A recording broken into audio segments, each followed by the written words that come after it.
e desigualdade de gênero, né? Você já compreende de uma forma bem clara que a desigualdade de gênero é aquela desigualdade entre homem e mulher.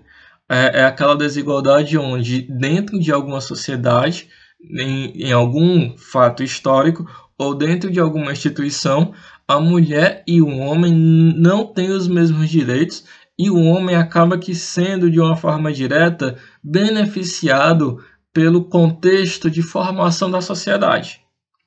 As lutas e essa inquietação no contexto dos cientistas sociais através dos movimentos feministas, fazer com que a mulher ela passe a garantir o mesmo direito que os homens, seja no âmbito pessoal, como também no âmbito profissional, né? Ou seja, quem disse que mulher é obrigada a casar?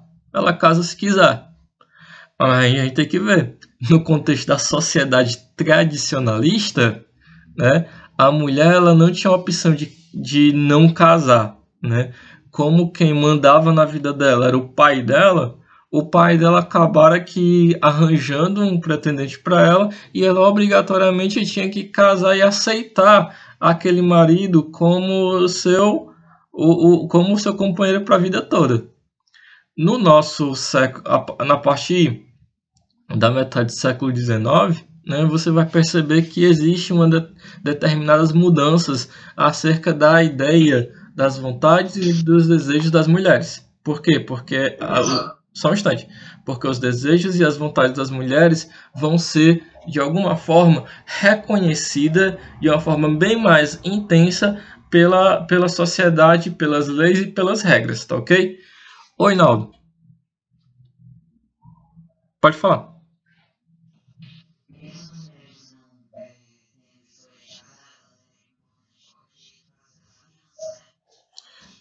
Isso. Isso, mas aí eis a questão, né? Vocês, enquanto mulheres, iam querer ser o foco de uma aliança, né? Entregar a vida de vocês, né? Para poder ser o patamar, o foco, a ponte de uma determinada aliança política, ou seja, vocês iriam casar sem contra a vontade de vocês, somente para formar uma aliança política que de alguma forma são alianças que são lideradas e de alguma forma, né, planejadas por homens? Com certeza não, né? Mas aí, né, a gente sabe que no contexto tradicionalista era isso que acontecia, né? No finalzinho da aula. Era isso que acabaram que acontecendo, né? Ou seja, no período da Idade Média, né? Na Idade Média, o indivíduo que faz parte da realeza. Se o rei tinha filhos, beleza. Os filhos, os primogênitos deles, assumiam o trono. Agora, se acontecer o fato do rei não ter nenhum filho e ter somente uma filha, então ele casava a primogênita com o primogênito da primeira família da nobreza, para o primogênito da primeira família da nobreza assumir o trono. Entende? Ou seja, mesmo a mulher, né, sendo uma, como é que eu posso dizer, sendo a primogênita do rei, e sendo que o rei não tinha nem um outro filho, só tinha filhas, né, ela nem o direito de assumir um trono ela poderia, entende? Porém, né, a gente sabe que atualmente, mesmo que tendo todas as suas dificuldades, as mulheres elas conquistaram o seu espaço, né, no mundo, né, o seu espaço na sociedade, através do direito de trabalhar, né, o direito de votar, o direito de usar, né, as mesmas roupas que os homens usam, assim elas queiram, né, ou seja, eu não posso definir o que a mulher tem ou não que fazer, tá certo?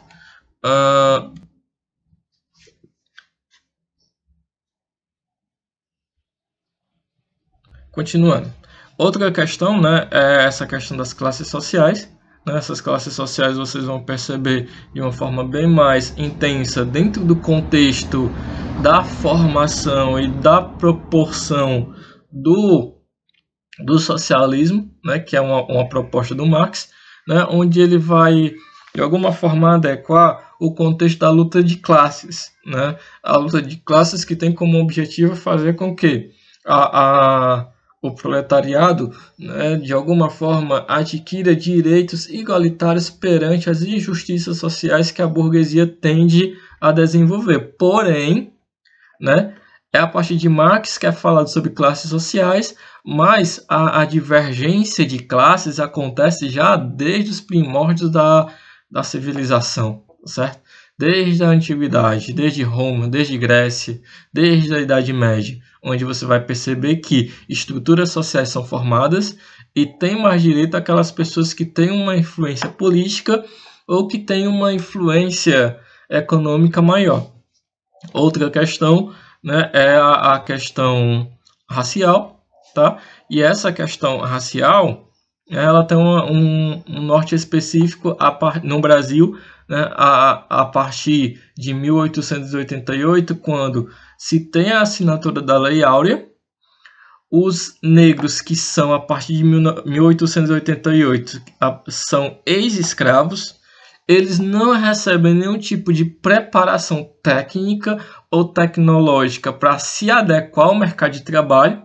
Então, a partir do momento que a Princesa Isabel assina a Lei Áurea, elas são jogadas, essas pessoas são jogadas no mercado de trabalho e muitos donos de instalações acabam que não aceitando contratar aquele indivíduo da cor escura só por causa da cor. Porque como ele tinha a cor negra, então aquele dono de instalação iria pressupor o quê? Pressupor que ele era ex-escravos.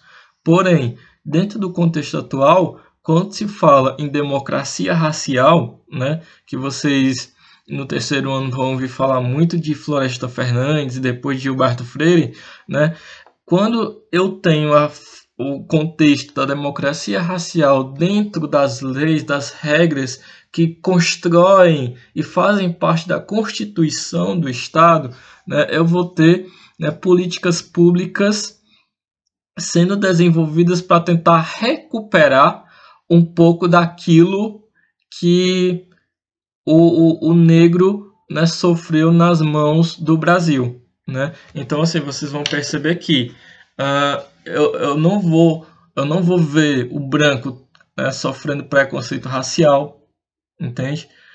Porque eu não vou ver o branco sofrendo preconceito racial? Porque o racismo, ele faz parte de uma contextualização histórica por causa da desumanidade que os indivíduos que fazem parte da cultura afrodescendente sofreram desde a colonização até a 1888, tá certo? Então, assim, políticas públicas criadas como as cotas, né? Essas políticas públicas, elas são desenvolvidas justamente para equilibrar, tá certo?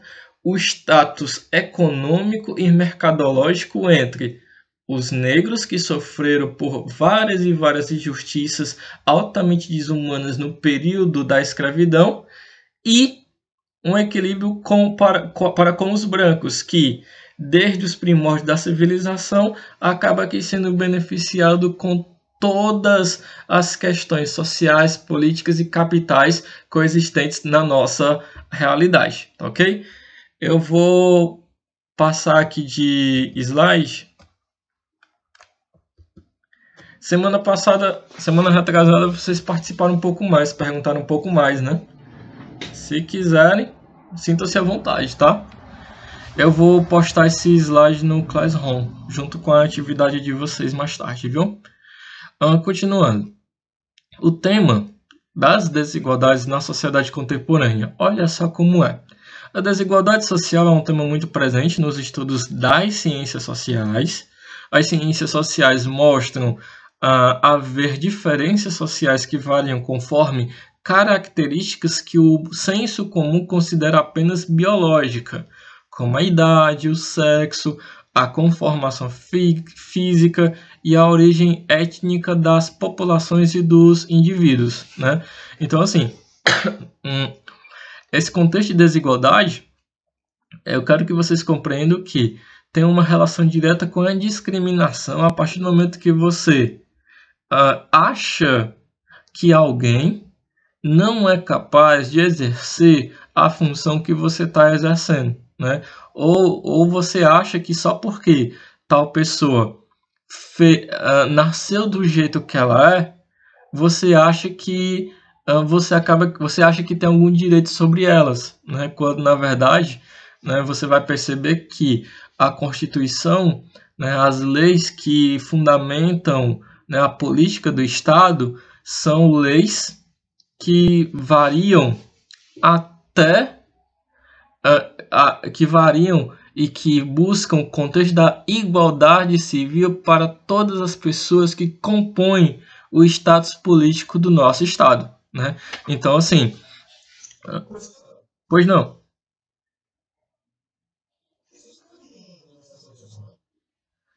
cabe. Cabe na dominação tradicional em qual sentido, né? Porque não é uma coisa que é a dominação tradicionalista, né? Porque a ideia do tradicional ele já foi retido já há vários anos, né? Mas cabe você achar que você tem direito sobre o outro só por causa do contexto histórico que o tradicionalismo cedeu para a sociedade, né? Você enquanto homem acha que tem direito perante a mulher só porque na Idade Média, né, a mulher tinha que ficar à mercê do homem, quando na verdade, né, se você não tomar cuidado, você leva um porrete da mulher, se você for pensar desse jeito, entende? Então assim, você tem que levar em consideração que essas características de desigualdades se aplicam às leis condicionadas no Estado para evitar qualquer tipo de discriminação, né, coexistentes na formação e na construção da nossa sociedade, né? Ó, continuando aqui bem rápido só para vocês compreenderem, né? Porém também, né, a religião, gente, e antes de eu continuar a leitura, vocês têm que levar em consideração uma coisa, tá? Tome muito cuidado, né, com o contexto da religiosidade, né? Porque muitas vezes a religião ela fundamenta características tradicionalistas na sociedade, seja através da Bíblia, né, ou seja através dos seus atos ecumênicos, né? Quando na verdade você tem que entender que a verdadeira religião ela tem como base, né, a construção e a fundamentação da fé. Se essa fé como um todo, se essa construção cultural, religiosa, né, de alguma forma continuar preservando esse contexto de discriminação, esse contexto de desigualdade por causa das características biológicas, seja por causa da diferença entre homem e mulher, seja por causa da diferença entre indivíduo da cor clara ou da cor escura. Então, se alguma religião pregar, né, de uma forma benéfica essas diferenças, então, assim, fuja dessa religião porque é errada, né? Porque quando se fala em religiosidade, se fala em desenvolver o processo de harmonização entre os povos, né? Então, isso quer dizer que eu vou ter que tolerar de uma forma direta todas as diferenças que os indivíduos passam a ter, né, no decorrer da formação da sociedade, tá? Continuando aqui a leitura, bem rápido. Porém, também a religião, a cultura e a profissão estabelecem distinções entre indivíduos e grupos sociais e interferem em suas relações, como aponta o Jorge Simmel. Todas elas são, porém, diferenças sociais originadas das relações entre indivíduos e grupos e podem despertar o sentimento de pertencer a um grupo, né, a uma sociedade ou a uma cultura, originando a construção de uma identidade. Se você for ver o exemplo da figura, né, eis aqui um exemplo de divergência de classes sociais, né?